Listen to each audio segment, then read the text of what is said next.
अस्सलाम वालेकुम। Camera on के साथ मैं हूं जावेद मलिक और मैं इस वक्त मौजूद हूं चकवाल प्रेस क्लब के लाइव स्टूडियो में। और मेरे साथ मौजूद हैं सीनियर सहाफ़ी चेयरमैन ख्वाजा बाबर सलीम, जो किसी तारफ़ के मोहताज नहीं है। इनके 40 साल सहाफ़ती कैरियर पर हम एक साथ नशर कर रहे हैं। आज इस सिलसिले की किस्त नंबर 146 आपकी खिदमत में पेश की जाएगी। खाई साहब, आप बता रहे थे कि ज़िली हुकूमतें जो है वो बन चुकी हैं, एक सिस्टम जो है बहाल हो चुका है, तो क्या समझते हैं कि उस सिस्टम के अंदर कोई बेहतरी आई है? बाजी ये बैठ गए हैं और बिल्कुल अब ये अगर आप इसका मुल्क का आइन और जो कानून है तो उसमें जो चेयरमैन जिला कौंसल है उसका स्टेटस ये है कि ये डिस्ट्रिक्ट का नंबर 1 मैन है। नंबर 1 मैन मीन के तमाम जो उसके सारे मामलात उसके अंडर हैं। मगर फिर देखें तो ये अभी ये ठीक है, ये शरीफ बरादरान और सारा बलदियाती निज़ाम में ये हमेशा फेवरेट रहा है उनका, तो ये जमाती भी इन्होंने कर दिया और जमाती बुनियादों पर ये पहली दफ़ा ये उधर हुए हैं। तो मगर पोजीशन अब ये है कि ये सारे तकरीबन वो इसी दौरान में मैंने आगे जिक्र किया, ये पहले DCO थे, महमूद जावेद भट्टी इधर DCO थे, तो उसी दौरान में ये एक इन्होंने फिर तरमीम करके पंजाब हुकूमत ने, ये शहबाज शरीफ साहब वज़ीर-ए-आला पंजाब ने, तो ये फिर तमाम डिस्ट्रिक्ट डिप्टी कमिश्नर के जो तो तमाम पुराने इख्तियारात थे सारे वो इन्होंने बहाल कर दिए थे और ये फिर डिप्टी कमिश्नर हो गए थे।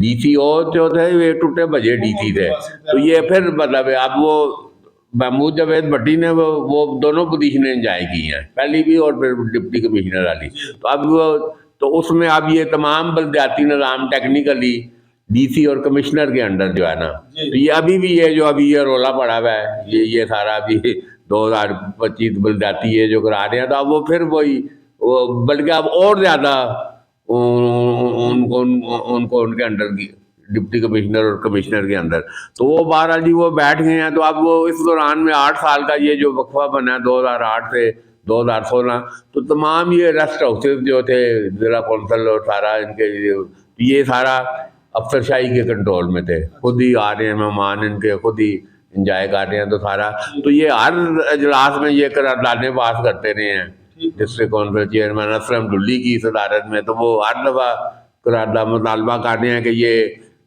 वापस किए जाएँ, ये सारे जो रेस्ट हाउसेज जो इंतज़ामी कंट्रोल में हैं ये ज़िला कौंसिल के हवाले किए जाएँ।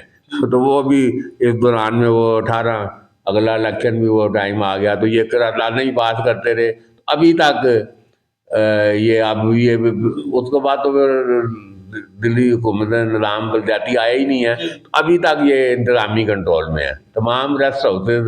ज़िला कौंसिल का कोई अमल दखल, तो अब वैसे ही अब ये सिलसिले में जब अगर मुंतखब नुमाइंदे मौजूद नहीं हैं तो सारा कंट्रोल वैसे भी एडमिनिस्ट्रेटर ज़िला कौंसिल हैं, तो वो बल्दिया के वो ADCG, तो ये सारे एडमिनिस्ट्रेटर पहले ही उनके कंट्रोल में है। तो ये कम अज़ कम अब फिर कोई बलदियाती इलेक्शन होने जा रहे हैं, तो मुंतखब नुमाइंदे के जो एक आनर इज़्ज़त वक़ार है, तो वो उसको आज़ादाना काम करने का ये बलदियाती निज़ाम में ऐसे उस वक़्त नहीं था, तो अभी फिर वो और उसमें कर रहे हैं। तो ये अभी मसाइल ये साल अब चल रहे हैं, तो बहरहाल ये 17 जो है ना इसी माहौल में ये गुजर रहा है। तो हम आगे मज़ीद 2-4 जो अहम वाक़यात हुए हैं 17 के, उस पर भी बात करेंगे। जी नाज़रीन, जैसे कि आपने सुना ख्वाजा बाबर सलीम चकवाल की हिस्ट्री बता रहे हैं और अपने ख़यालात का इज़हार कर रहे हैं, और ये बता रहे हैं कि किस तरीके से जो ज़िली निज़ाम है वो चलता रहा है और अभी तक चल रहा है। अभी इनकी ये डिमांड है कि जो बलदियाती इंतख़ाबात हैं वो जितने जल्दी हो सकते हैं कराए जाएँ और ये जो पूरा जो एक सिस्टम है उसको बहाल किया जाए। आज के लिए इतने ही, इजाज़त दीजिए असद ज़रीफ़ के साथ।